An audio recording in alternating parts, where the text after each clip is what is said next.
سمجھنے والوں، خیال کرنے والوں کو حاضر و ناظر بھی ہے، حج پروات مشکل کشا بھی ہے، ان کے نام کی سبیلیں چلانے والوں، ان کے نام کی منتیں کرنے والوں، تم تو سوچو حاضر ناظر ہوتے، حج پروات مشکل کشا ہوتے، ان کی قبضہ کے قدرت اختیار میں کوئی ذرا بھر بھی ہوتا تو حضرت مسلم کو نہ بھیجتے اور یہ جوت کے کف کر کے سب کو تباہ برباد کر دیتے. لیکن خدا تصور کے سال کے قبضے میں کسی ایک انسان کو مارنا نہیں تھا، سب قبضہ خدا کے قبضے میں کر کے اختیار میں کوئی ذرا بھر بھی نہیں تھا. ساری طاقتوں کا مالک کون ہے؟ اپنے بھائی مسلم کو بھیجتے ہیں، یہ بھی پتہ نہیں کہ کیا ہونے والا ہے. بھائی شہید بھی ہو چکا ہے، پتہ نہیں لگا، روکنے والے روک بھی رہے ہیں پھر بھی جا رہے ہیں. پہلے والوں نے کہا رہا تھا یہ سارے واقعات کیا سب دیتے ہیں، اس سے کیا ملتا ہے کہ جاننا بھی خدا کا حادثہ ہے اور قدرت و اختیارات بھی اللہ کی قبضے میں ہے. میرے بھائیوں، مسئلہ جو حیات کا ہے، ایک انتر دوں پھر شہیدوں کے بارے میں قرآن پاک شہادت کریے حیات کا استعمال کیا ہے، کیونکہ انبیاء کا مقام شہیدوں سے بھی بالا ہے، شہداء سے بھی انبیاء کا مقام اونچا ہے. جب شہیدوں کی ایک زندگی نصیب ہے تو انبیاء کو بھی ایک زندگی نصیب ہے، ہونی چاہیے یقیناً شہیدوں سے بالا. اور جب انبیاء کو ہے تو حضرت محمد مصطفیٰ صلی اللہ علیہ وسلم کو بتائیے کیا والا سب سے بالا، شہیدوں سے انبیاء کو بالا، انبیاء سے حضور کو بالا نصیب ہے. میرے بھائیوں، میرے بعد ہمارے بھائی مولانا محمد نبی صاحب جالندری تشریف لائے اور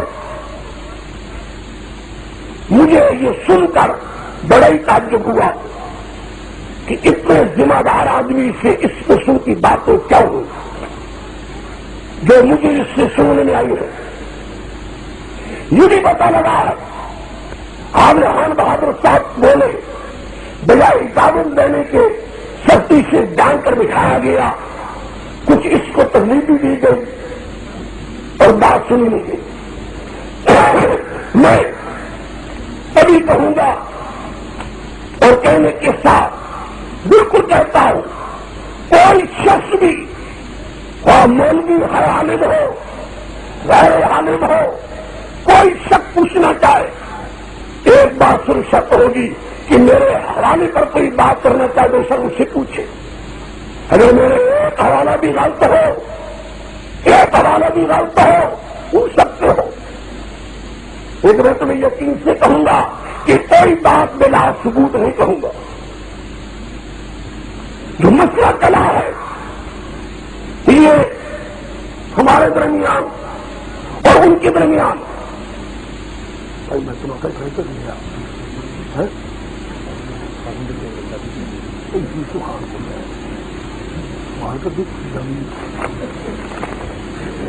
یہ ہمارا ان کا کہنا کیا ہے تو یہ بھی بتلا دوں سمجھ گئے. اس لیے ان کی تعبیرات اور ان کے رسالہ جات کوئی بھی پڑھیں گے آپ. ابھی ایک کتاب کا نکالا جس میں کہ لاوارث بچہ بھی بنتا ہے، کتا بھی بنتا ہے، کتا بھی بنتا ہے. سید رحمت اللہ شاہ صاحب بخاری کو کہا گیا، بالکل لکھا ہے، لاوارث بچہ بھی کہا مل گیا، اوپر کتا بھی ہے، کتابیں بن جاتا ہے، وہ مل جاتی. یہ وہ ایک تعظیم ہے جو علماء کی زبان اور قلم سے تیار ہو رہی ہے. حیران کی اس میں ہے اس کے اندر میں نے کہا منکرین حیات وہ ایک اپنے امیر ظاہر کرتے ہیں پروپگنڈا کر کے لوگوں کے دماغوں پر اثر ڈالنے کے لیے کہ ہم تو قائلین حیات ہے اور مولوی غلامullah رحمۃ اللہ شاہ کی یہ ساری پارٹی منکرین حیات ہے. سمجھ لو، میں یہ بھی آپ کے سامنے عرض کر دوں بالکل صاف صاف، ایک پارٹی میں سے ایک شخص بھی حیات کا منکر نہیں. سنتی بات ہے، ہم جس حیات کے قائل ہیں اس کو کہتے ہیں حیات برزخی ہے، حیات دنیاوی، جو کہ دنیاوی حیات ختم، دنیاوی حیات ختم اور برزخی حیات حاصل۔ بات سمجھو، ایک حیاتی ختم ہو چکی ہے اور دوسری حیاتی مل چکی ہے، یعنی اور وہ کہتے ہیں حیات دنیاوی ہے۔ بلکہ آگے دیکھیے مولوی محمد علی صاحب کے جب یہاں تک ان کی پارٹی کی یہاں بھی کہہ چکے، ابھی صدر نے مولوی عبدالحنان صاحب کے یہاں تقریر کی، ان کا کہ ہمارے دعویٰ یہی ہے کہ بدن مبارک میں حضور کی جسم مبارک میں روح مبارک اب بھی داخل ہے، روح مبارک اب بھی داخل ہے۔ اور انہوں نے کئی بار لکھا اور ان کی تحریریں ہمارے پاس موجود ہیں۔ ایک آپ کے سامنے یہ کہ ہم نے شائع کیا، بار بار آپ سیکھنی، اس میں ایک عبارت جو دونوں جماعتوں کی جو خطوں کے ساتھ موجود ہے وہ میں آپ کے سامنے پڑھ کر سناتا ہوں۔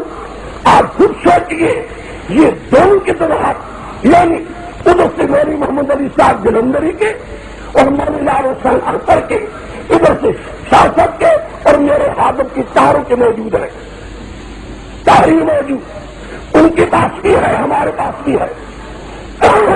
یہ ہے آخری تحریر، بسم اللہ الرحمن الرحیم، الحمدللہ وحدہ والصلاۃ والسلام علی من لا نبی بعدہ، بخدمت گرامی حضرت شور حدیث مولانا زہران عثمانی، پہلے تو مولانا شاہ الحق صاحب تھانوی، السلام علیکم ورحمۃ اللہ وبرکاتہ۔ ہم چاروں آدمی مل ذہن فریقین، دونوں فریقین، مسئلہ حیات النبی صلی اللہ علیہ وسلم، مسئلہ حیات النبی صلی اللہ علیہ وسلم ہو گیا حیات۔ آگے بریکٹ میں ہے حیات برزخی و حیات دنیاوی، وہ کہ دونوں ہری مسئلہ حیات النبی میں پیغمبر کی حیات کے مسئلے میں وہ کیا آگے حیات برزخی و حیات دنیاوی، وہ کہ حیات برزخی کے قائل ہم، حیات دنیا کی قائل ہو کہ اس کے تصویر کے لیے ہم آپ دونوں بزرگوں کو ختم تسلیم کیا ہے۔ امید ہے مہربانی فرما کر مسئلہ مذکور میں فریقین کے دلائل سن کر، تو سمجھو فریقین کے دلائل سن کر، یعنی آپ یہ ہے آپ ہمارے دونوں کے دلائل سنیں، دلائل سننے کے بعد آپ جو فیصلہ کریں گے ہمیں وہ منظور ہوگا۔ سامنے آیا ہے کیا سمجھے آپ کہ دونوں فریق حیات کے قائل، ایک فریق حیات برزخی اور دوسرا فریق حیات دنیاوی۔ اچھا اب یہ دونوں کے آدمی کیا ہے؟ مولوی محمد علی چندی کے ایک، لال حسین اختر صاحب کی دو، شاہ صاحب کی تین، میرے چار، چاروں کے ساتھ ان کے پاس بھی موجود ہے، ہمارے پاس بھی تحریریں دونوں کی موجود۔ یہ ہم نے کہا ہے یہ آخری تحریر آپس میں، بس اس کے بعد کوئی تحریر آپس میں نہیں ہوئی مل کر۔ اب اس کے بعد میں کرتا ہوں ایک ہے مسئلہ، سمجھے بات کو، ایک ہے مسئلہ، ایک ہے مولانا محمد علی صاحب کے ارشادات کی گرامی، جو ارشادات فرماتے رہے۔ یہ میری بات ایک سمجھ لو، میں آج بھی کہتا ہوں، آج بھی کہتا ہوں، واللہ الہوی لو میرے سے بڑھ کر کیا ہوگا، میں قسم اٹھا کر کہہ رہا ہوں، واللہ الہوی 1,24,000 صحابہ میں سے ایک صحابی کو کہو باسند، 1,24,000 صحابہ میں سے ایک صحابی کو کہو باسند، تابعین میں سے ایک تابعی کو کہو باسند، تبع تابعین میں سے کسی ایک کا قول باسند، ساری امت محمدی جو پہلے سلف صالحین گزرے ہیں کسی ایک کا قول باسند ثابت کر دے، روح بدن کے اندر موجود ہے، تو خدا کا سمائے ٹوٹا ہو سکے. اور میں یقین سے کہتا ہوں دن کی دھرتی میں حضرت نانوتوی کی سوائیوں کا کسی کو نہیں ملتا. اور حضرت نانوتوی نے فرمایا ہے کہ جو میں کہہ رہا ہوں میری ذاتی رائے ہے. یہ میں جمہور کے خلاف کہا ہے, جمہور کے خلاف, اور میری ذاتی رائے کے لیے کوئی ماننا ضروری. یہ خود حضرت نانوتوی کا عقیدہ ہے. نتاج قاسمیہ میں لکھا ہے, موجودہ دیکھ سکتے ہو. ہائے آگے فرمایا حضرت نانوتوی نے حیات کے بارے میں جس طرح حدیثیں آ چکی ہے اکثر کے سر وہ ضعیف ہے. یہ بھی حضرت نانوتوی نے لکھا ہے. میں حوالے بھی دیتا جا رہا ہوں نتاج قاسمیہ کا.